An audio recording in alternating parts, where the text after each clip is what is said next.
Okay.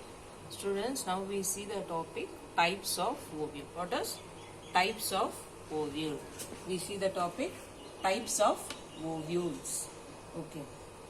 We can classify the ovules based on orientation, form and position. Okay, based on these, we can classify ovules into 6 types. We can classify ovules into 6 types. Okay, for your easy understanding, I will give this starting letters O, A, H, C, A, C. Okay, for your memory, for your easy understanding, it is a trick. O, A, H, C, A, C. O is the orthotropous, A is anatropous, H is hemianatropous, C is campylotropous, A is amphitropous, C is succinotropous. These are the 6 types of ovules. For your easy understanding, you will mug up this OAH, CAC. OAH, CAC. Okay, first one is the here on term tropous. Tropous means turning in a specific way. The ovule is turning in specific way. That is called as tropous. Which side the ovule is facing? That is called as tropous. Ortho means straight line. First one is the orthotropous. Ortho means the ovule facing. Ortho means straight line. In a straight line. Okay, the ovules are in a straight line. Okay, here the micropyle. This is the micropyle end. This is the salacal end. This is the funicle. Funicle is the stalk of the ovule. This is the micropylar end. This region is called as the salacal end. This blue color structure is called as the embryo sac. These two are the integuments. Okay. The point of attachment of the funicle to the ovule is called as the hilum. Okay, the point of attachment where the funicle is attached to the ovule is called as, this region is called as the hilum region. Okay. Okay. Orthotropous means the micropyle, salasa, funicle. Micropyle, salasa and the funicle. These 3 things are in the straight line. That is called orthotropous. Example, Piperaceae, pepper family. Piperaceae, example is very must. Example is important. This question, types of ovule, this question asked in our public examination, last public examination. Okay, it is very important question. Okay, the second one is the anatropous. Second one is the anatropous. Ana means inverted. Ana means inverted. The ovule is inverted in position. That is called as anatropous. Inverted in 180 degree. The ovule is inverted in 180 degree. Here the micropyle and the funicle are closer. This is the micropyle. This is the funicle. These two becomes closer. It is present in all the angiosperms, both the dicot and the monocot. This type of ovule is present in all angiosperms, anatropous. This type of ovule is common in angiosperms. Then third one is the hemianatropous. Hemi means half. Halfly it is inverted. That is it is right angle to the funicle. This is the funicle. This is the body of the ovule. This is the funicle region. It is the body of the ovule.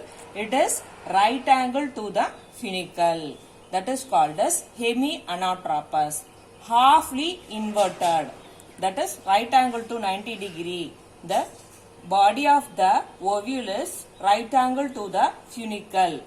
Example, Primulaceae family. Example, Primulaceae. Mirabilis, Jalapa, Mandara. These are all things are come under the hemianatropous. They contain the hemianatropous types of ovules. Okay. Hemianatropous means half inverted. Right angle to the funicle. The body of the ovule is right angle to the funicle is called as hemianatropous. Okay. Example, Primulaceae. Then C1 is the, then the fourth one is the Campylotropous. Campylotropous. Campylotropous.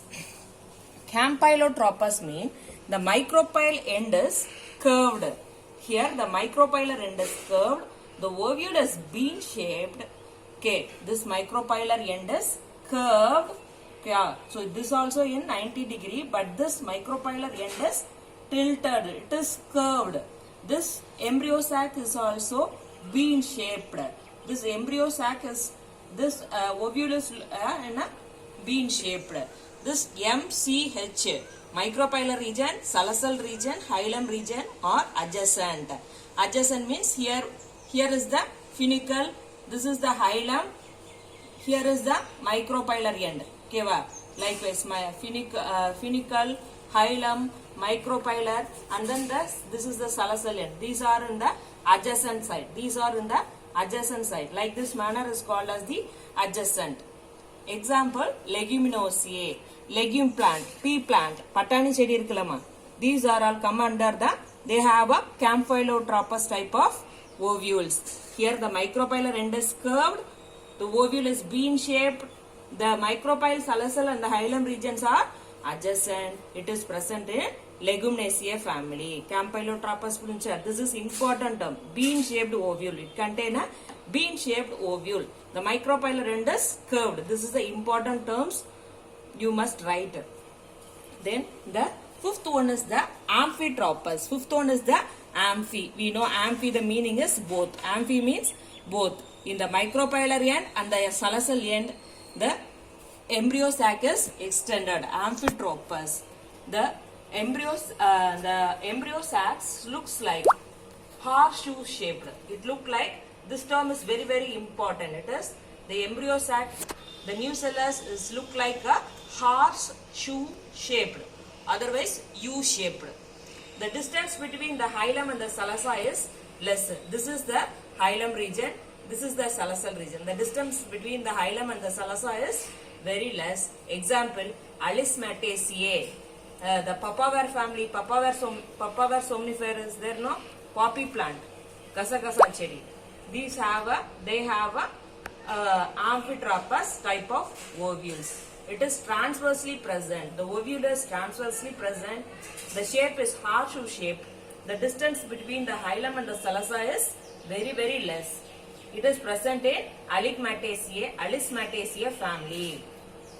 Okay, and the last type is called as Sarcinotropous. Sarcinotropous. In the term itself, we know sarcino means it circles.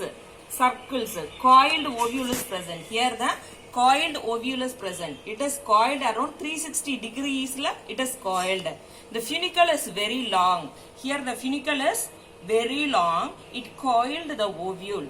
It surrounds the ovule. The funicle surrounds the ovule. Okay. Why it surrounds me?